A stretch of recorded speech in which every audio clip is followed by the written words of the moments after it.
اعوذ باللہ من الشیطان الرجیم بسم اللہ الرحمن الرحیم الحمدللہ رب العالمین والصلاة والسلام علی خیر خلقہ محمد وآلہ الطیبین الطاہرین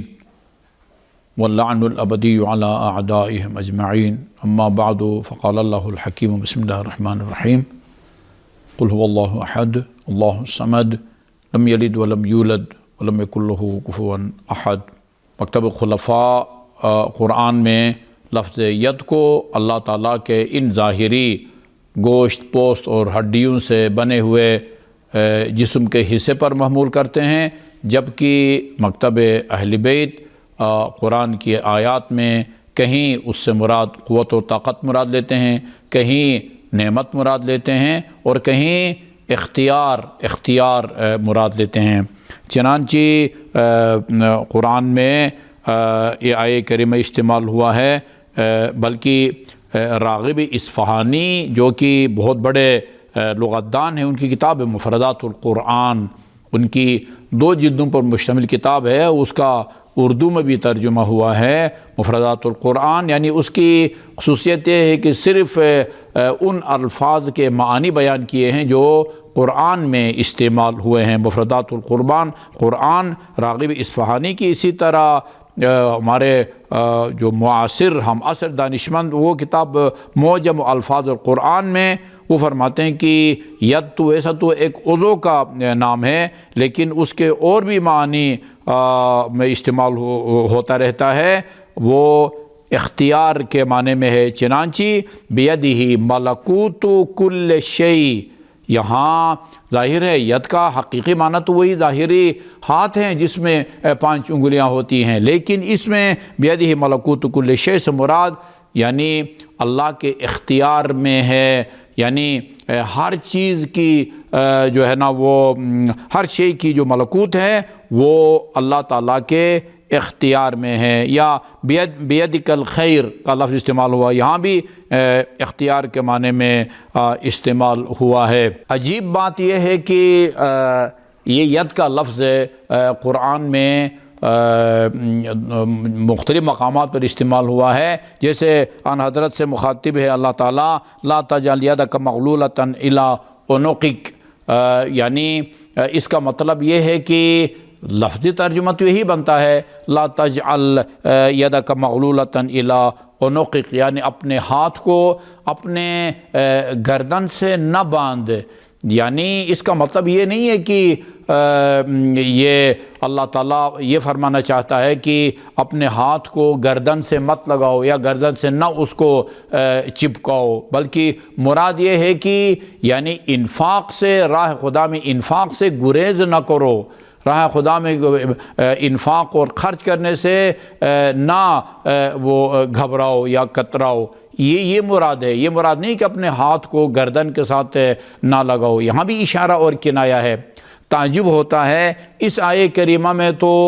یہی ترجمہ کیا جاتا ہے اشارہ کنایہ والا کہ انفاق سے گریز نہ کرو، لیکن وہ جو دوسری آیہ کریمہ ہے جس میں کہا گیا ہے وقالت الیہود ید اللہ مغلولۃ غلت ایدیہم ولعنوا بما قالوا بل یداہ مبسوطتان، وہاں ید کو اسی حقیقی معنی پر محمول کیا جاتا ہے کہ گویا اللہ تعالیٰ کے ہاتھ بندے ہوئے نہیں ہیں اللہ تعالیٰ کے ہاتھ اور کھلے ہوئے ہیں، جبکہ لا تجعل یدک مغلولۃ الی عنقک اس میں اشارے کنایہ والا مجازی معنی ارادہ کیا جاتا ہے۔ لیکن مکتبہ اہل بیت کے مطابق اس آیت میں بھی اور اس آیت میں بھی ایک معنی مجازی کی طرف اشارہ ہے۔ اللہ تعالیٰ کے ہاتھ کھلے ہوئے ہیں کا مطلب یہ نہیں ہے کہ اللہ تعالیٰ کے ہاتھ ہیں ہماری طرح اور وہ کھلے ہوئے ہیں، اس کا مطلب یہ ہے کہ اللہ تعالیٰ کی قدرت ہم وقت کار فرما ہے، وہ جس کو چاہتا ہے بخشتا ہے اور جس سے چاہتا ہے جس کو محروم رکھتا ہے۔ اور ایک اور لفظ جو قرآن کے اندر استعمال ہوا ہے جس کی طرف ہم نے پہلے بھی اشارہ کیا، ہمارے اہل سنت مکتب خلفاء کے صحاح کے حوالے سے بیان کیا گیا، وہ خدا نے قرآن میں اپنے لیے لفظ ساخ کا لفظ استعمال کیا ہے جس کا لغوی معنی ڈکشنری والا معنی وہ پنڈلی ہے۔ آپ نے ان روایات کو ملاحظہ فرمایا جو ہم نے آپ کی خدمت میں عرض کی، بخاری میں بھی اور مسلم میں بھی اور دیگر صحاح میں بھی، کہ روز قیامت اللہ تعالیٰ اپنی ٹانگ جہنم میں ڈالے گا، پنڈلی کو جہنم میں ڈالے گا، اور رسول خدا آپ کے پنڈلی کے سامنے سجدہ ریز ہوں گے۔ جب ہم اہل بیت کی روایات کی طرف رجوع کرتے ہیں، اس میں دیکھتے ہیں تو ہمیں اہل بیت اطہار علیہ السلام جن کے گھر میں قرآن نازل ہوا ہے، اہل البیت ادریٰ بما فی البیت، گھر والوں کو پتہ ہے کہ گھر کے اندر کیا کچھ ہے۔ یہ ہمیں اہل بیت اطہار بتاتے ہیں کہ اس آیت میں ساق سے مراد پنڈلی نہیں ہے، بلکہ ایک غیر معمولی واقعے کا رونما ہونا ہے، یعنی قیامت کے برپا ہونے کی طرف اشارہ ہے۔ یہ نہیں کہ نعوذ باللہ اللہ تعالیٰ کی ٹانگ ہے اور اس میں ایک پنڈلی کا حصہ ہے، اس کو اللہ تعالیٰ نکالے گا یا ظاہر کرے گا۔ چنانچہ وہ عبیدہ بن زرارہ کہتے ہیں، میں نے امام جعفر صادق علیہ السلام کی خدمت میں عرض کیا، یعنی آپ سے یوم یکشف عن ساق کی تفسیر دریافت کی۔ لفظی ترجمہ یہی بنتا ہے اس کا، یوم یکشف عن ساق، یعنی اس دن یا قیامت کے دن وہ پنڈلی کو آشکار کیا جائے گا، پنڈلی سے کپڑے کو اٹھایا جائے گا، مثلا یا شلوار ہے تو اس کے پانچوں کو اٹھایا جائے گا اور پنڈلی کو نمودار کیا جائے گا، ظاہر کیا جائے گا۔ لفظی ترجمہ اس کا یہی بنتا ہے، اور اسی سے سمجھا گیا ہے کہ روز قیامت اللہ تعالیٰ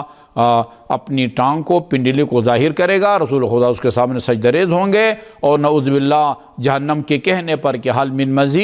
مزید اگر کوئی جہنمی ہے تو اس کو ڈالا جائے جہنم میں، اللہ تعالیٰ اپنی ٹانگ ڈالے گا۔ امام علیہ السلام نے اس آیت کریمہ کی تلاوت فرمائی، یوم یکشف عن ساق۔ اس کے بارے میں آپ نے فرمایا، پہلے تو اس کے جو ظاہری ترجمہ بنتا ہے اس کی طرف آپ نے اشارہ فرمایا۔ آپ نے ایک ہاتھ سے پنڈلی کا کپڑا اٹھایا اور دوسرا ہاتھ سر پر رکھا، اور پھر فرمایا سبحان ربی الاعلی، یعنی اس آیت کریمہ کا یہ ترجمہ کرنا کہ نعوذ باللہ اللہ تعالیٰ کوئی کپڑا اٹھائے گا، پونچا اٹھائے گا اور اپنی پنڈلی کو ظاہر فرمائے گا، نہیں، میرا وہ اعلیٰ ذات اس قسم کی جسمانی خصوصیات سے پاک اور مبرہ ہے۔ چنانچہ شیخ صدوق فرماتے ہیں کہ امام کی اس تفسیر کا مطلب یہ ہے کہ امام نے فرمایا سبحان ربی الاعلی، اس کا یہ مطلب ہے کہ اللہ تعالیٰ ساق اور دیگر اعضائے بدن سے منزہ ہے، خدا کا جسم نہیں۔ جب خدا کا جسم نہیں، اس کی ٹانگ بھی نہیں ہے، ٹانگ کا وہ حصہ جو پنڈلی کہلاتی ہے جس کو عربی میں ساق کہتے ہیں، اللہ تعالیٰ کی کوئی پنڈلی بھی ہوتی ہے، نہ کوئی اعضائے بدن ہوتے ہیں، نہ ظاہری اعضائے بدن اور نہ باطنی اعضائے بدن۔ بلکہ محمد ابن علی حلبی روایت کرتے ہیں کہ امام جعفر صادق نے یوم یکشف عن ساق کے بارے میں فرمایا، اللہ تعالیٰ کی ذات اس بات سے منزہ ہے کہ انسانوں کی طرح اس کی بھی ساق یعنی پنڈلی ہو۔ اس کے بعد آپ نے اپنی پنڈلی کی طرف اشارہ کیا، کپڑا اٹھایا اور اس آیت کی تلاوت فرمائی، یوم یدعون الی السجود فلا یستطیعون، انہیں سجدے کی طرف بلایا جائے گا مگر وہ اس کی استطاعت نہیں رکھیں گے۔ اس کے بعد آپ نے بڑی سختی سے فرمایا بدکار قوم مبہوت ہو اور اس دن کی ہیبت اور عظمت ان پر چھا جائے، ان کی آنکھیں خیرہ ہوں اور دل حلق تک آ جائے، خاشعۃ ابصارہم ترہقہم ذلہ وقد کانوا یدعون الی السجود وہم سالمون۔ چنانچہ حسین بن سعید امام رضا سے یوم یکشف عن ساق ویدعون الی السجود کے بارے میں جب سوال کیا، امام نے فرمایا یہ گویا حقیقی تفسیر ہے، یوم یکشف عن ساق ایک نورانی حجاب نمودار ہوگا اور سارے مومنین سجدہ کریں گے، لیکن منافقین کی پشت خمیدہ ہوگی، سجدے کی قدرت نہ رکھیں گے۔ اس کے علاوہ یہ جو حقیقی تفسیر ہے اس کے بارے میں عربی زبان میں جب ابن عباس سے پوچھا جاتا ہے کہ یوم یکشف عن ساق کا کیا مطلب ہے، تو آپ نے فرمایا ابن عباس نے، جب بھی کوئی حقیقت تم پر پوشیدہ ہو تو اس کو اشعار میں تلاش کرو، کیونکہ اشعار عربی کا دیوان ہے۔ کیا تم نے اس شاعر کا کلام نہیں سنا جو کہہ رہا ہے وقامت الحرب علی ساقن؟ وقامت الحرب علی ساقن کا کیا مطلب ہے؟ جنگ اپنی پنڈلی پر کھڑی ہو گئی۔ جنگ کی کوئی پنڈلی نہیں ہوتی، اس کی ٹانگیں نہیں ہوتی، اس کا ہاتھ، اس کا پیٹ، اس کا گردہ جگر، یہ چیزیں نہیں ہوتی۔ اشارہ اور کنایہ ہے کہ ایک غیر معمولی واقعہ رونما ہو گیا، یعنی ہماری جنگ شدت اختیار کر گئی۔ قامت الحرب علی ساقن لفظی ترجمہ یہی ہے، جنگ اپنی پنڈلی پر کھڑی ہو گئی، لیکن یقیناً اس کا مطلب یہ نہیں ہے، بلکہ اس کا مطلب ہے کہ جنگ شدت اختیار کر گئی۔ اس کے بعد ابن عباس نے اسی آیے کریمہ کو پیش کیا، یوم یکشف عن ساق کا مطلب یہ ہے کہ روز قیامت ایک بہت بڑا واقعہ وقوع پذیر ہوگا۔ یہ تفسیر ہے قرطبی جلد نمبر 6 اور صفحہ نمبر 294 میں۔ اسی طرح راغب اصفہانی نے بھی یہ کشف ساق کسی واقعے کی شدت اور اس کی سختی کی طرف اس کو اشارہ قرار دیا ہے۔ عرض کرنے کا مقصد یہ ہے کہ یہ قرآن کو سمجھنے کا ایک خاص ذوق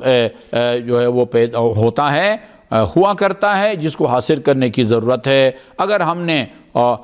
قرآن میں استعمال ہونے والے تمام الفاظ کو ان کے حقیقی اور لغوی ڈکشنری والے پر محمول کرنا شروع کیا،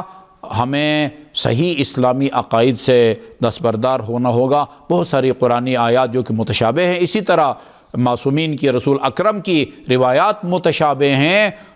یقیناً ان